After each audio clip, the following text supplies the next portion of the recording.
இந்த வீடியோவில் நம்ம துவரம் பருப்பே இல்லாமல் எப்படி பொட்டுக்கடலை சாம்பார் வைக்க போகிறதுன்னு பார்க்க போகிறோம். வாங்க இன்க்ரீடியன்ட்ஸ் பார்த்துடலாம். 1/2 கப் பொட்டுக்கடலை எடுத்துக்கோங்க. பொட்டுக்கடலையை வந்து பவுடராக ஆக்கிட்டு ஒரு கப்பில் தண்ணி ஊற்றி நல்லா மிக்ஸ் பண்ணி வச்சுக்கோங்க. ஒரு சைஸ் பெரிய வெங்காயம் ஒரு சைஸ்,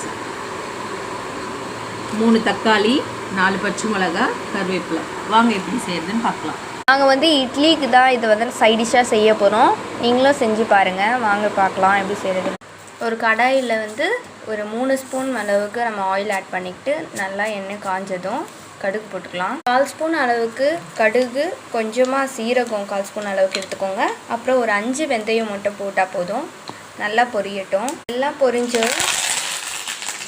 நல்லா வதக்கிக்கோங்க வெங்காயத்தோடு சேர்த்து.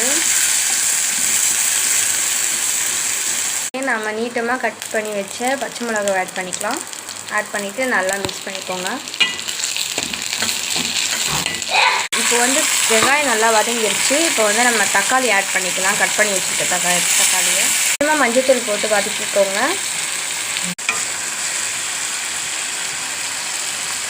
ஒரு 1/2 ஸ்பூன் அளவுக்கு சாம்பார் பொடி ஆட் பண்ணிக்கோங்க. இது வந்து வீட்டில் செஞ்ச சாம்பார் பொடி. இதோட வீடியோ வந்து நான் உங்களுக்கு ஆல்ரெடி அப்லோட் பண்ணியிருக்கேன், பார்த்துக்கோங்க. அளவுக்கு உப்பு ஆட் பண்ணிக்கோங்க.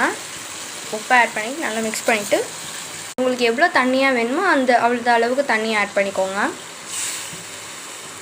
நல்லா தண்ணி ஆட் பண்ணிவிட்டு ஒரு 5 நிமிஷம் அளவுக்கு இது கொதிக்கட்டும். கொதித்த பிறகு நம்ம அந்த பொட்டுக்கடலையை ஆட் பண்ணிக்கலாம். இது நல்லா 5 நிமிஷம் கொதிச்சிருச்சு.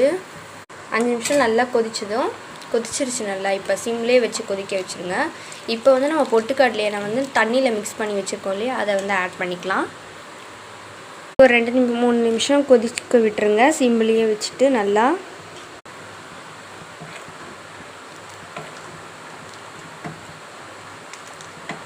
இது வந்து இட்லி, பூரி, அப்புறம் தோசை இதுக்கெல்லாம் நம்ம வந்து சைட் டிஷ்ஷாக வச்சுக்கிட்டா ரொம்ப நல்லாயிருக்கும்.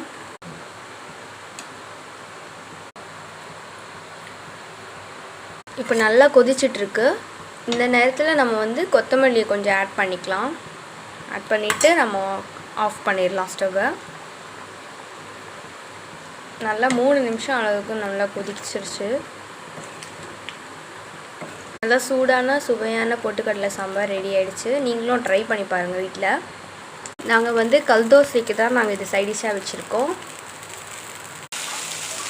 சுவையான சாம்பாரும் பொட்டுக்கடலை சாம்பாரும் தோசையும் ரெடி ஆகிடுச்சு. நீங்களும் வீட்டில் ட்ரை பண்ணி பார்த்துட்டு எப்படி இருக்குது சொல்லுங்கள். அடுத்த வீடியோவில் உங்களை இன்னொரு ரெசிபியோடு வந்து சந்திக்கிறேன். அது வரைக்கும் பாய் ஃப்ரெண்ட்ஸ்.